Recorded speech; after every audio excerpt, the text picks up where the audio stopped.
So we have another quadratic equation which says 2 to the power of 2x plus 64 equals to 20 times 2 to the power of x.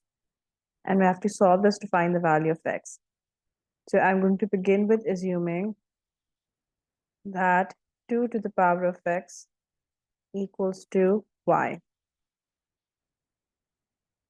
which means we're going to replace 2 to the power of x in this equation with y.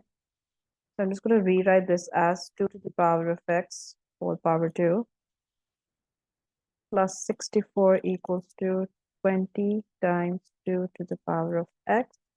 Replace 2 to the power of x with y, so y squared plus 64 equals to 20y. Bring everything on one side, so y squared minus 20y plus 64 equals to 0. We're going to factorize this. So we know that factors of 64 are 8 times 8, 16 times 4.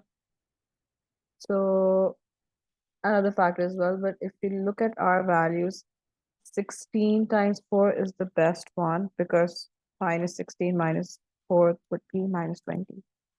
So y squared minus 16y minus 4y plus 64 equals to 0.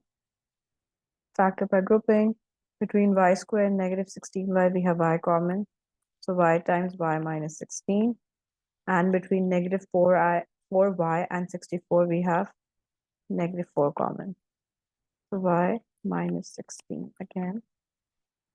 Y minus 16 is common between both y and negative 4. So we're going to write this as y minus 16 times y minus 4 equals to 0. So if we split it, y minus 16 equals to 0 and y minus 4 equals to 0. Y equals to 16 and y equals to 4. Now, once again, these are the values for y, not x. So we're going to replace y with 2 to the power of x. And then find the value of x. So we know that 16 is 4 square. And since 4 is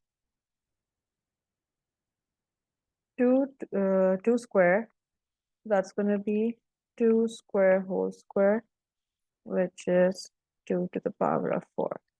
That means x equals to 4. Similarly, over here, 4 is 2 square, so x equals to 2. Now, why x equals to 4 and x equals to 2? Because whenever you have like similar bases on both sides, which are not being like added or subtracted or anything, so you can basically equate the powers. This is why x becomes 4 in the first case and x becomes 2 in the second case. And that is your answer.